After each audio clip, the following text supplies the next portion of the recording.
Nathan Thompson with the Pro Video Coalition. I'm here joined by Nick Sadler from Caldwell and Chemical Wedding. That's right. And we're going to take a look here at the Chameleon Anamorphic lenses. Yes, we are. What's going on with these? So they've got a kind of a classic character to them. These are a brand new ground-up design anamorphic lens. So there are a lot of anamorphic lenses you're seeing at the moment, which are conversions or rehousings. These lenses are made from scratch by us at Caldwell. We make everything. We make that screw, as well as the glass and everything else about it. We're completely manufactured by us. So that's the first thing to specify. These aren't some kind of rehouse, or they were not even a redesign. They're a ground-up design based upon modern principles with regards to anamorphic design. However, inside that, these lenses have got some very classic retro attributes. The lenses are, there's some interesting characteristics about the lens in terms of physically. They're in two distinct categories: the Super 35 Plus varieties, which cover nearly all cover full frame cameras, though on the edges of frame there's a little bit of aberration, which you have to decide whether you want or not. Which is again something that feeds into the vintage lens market, where there's a lot of edge aberration, and those things are edge softness, a little bit of sometimes a little bit of vignetting, but very low level. Sometimes a little bit of spherical aberration. Gradation. Sorry. Yes. So let's cut that.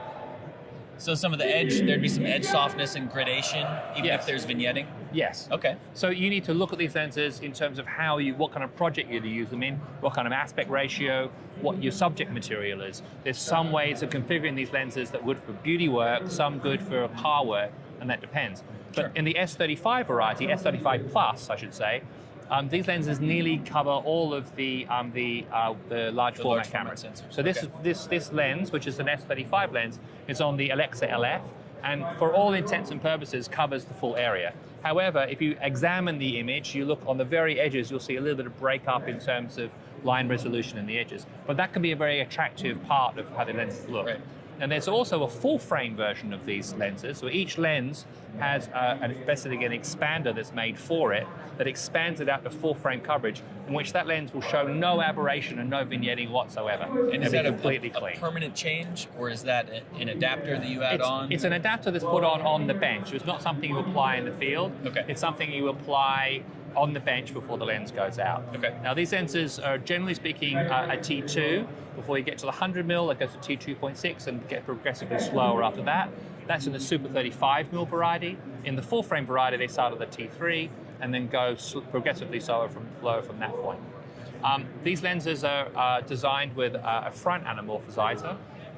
They, unlike some of the newer anamorphic lenses, have got a spherical element on the front and then anamorphic elements further in. I think that's really important, because there's some companies out there that are claiming full frame anamorphic, and it's a rear anamorphic, so you really lose the majority of anamorphic qualities, at least that most people want. These are designed from ground up to have coverage that exceeds that of Super 35 into full frame with a full frame option.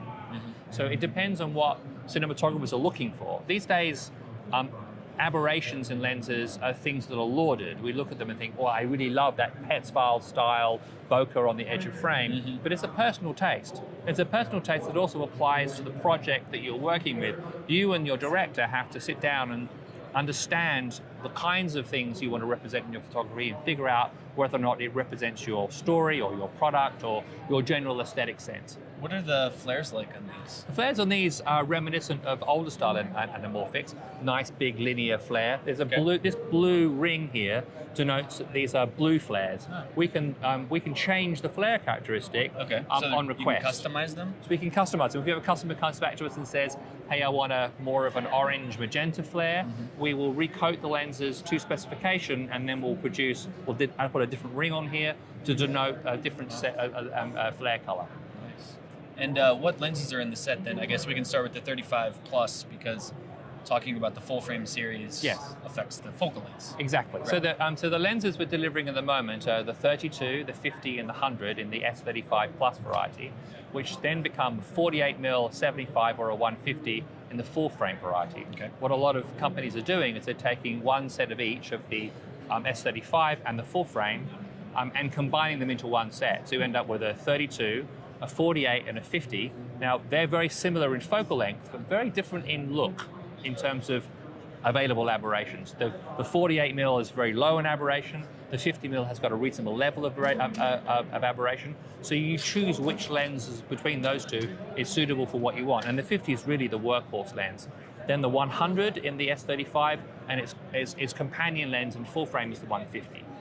Okay. And what's pricing and availability like? Pricing is $27,450 for the in US dollars for the S35 Plus variety, and $29,950 for the full frame version. Now you can buy converter kits to convert your S35 Plus lenses, which again I'll stress that most of the S35 Plus lenses will cover the full format area, given the fact there is some edge aberration you need to be aware of. The full frame versions do not have that aberration. So yeah, it's something which needs to be looked at a personal level to decide what you're interested in. And then you can pick your flare color too while you're at it. Yeah. Very nice. And availability? We're delivering the first set in June. Okay. Our ambition was to make sure that we start talking about these lenses with people when we're actually delivering. What we don't want to do is talk about a lens that's going to be coming in 2 or 3 years' time and have people wait. So we're delivering in June of this year. Our first set, which is already sold and spoken for, goes out in June. The next delivery set goes out in August, and we're taking orders for that batch. Okay. Very good. Thanks so much. Thank you so much.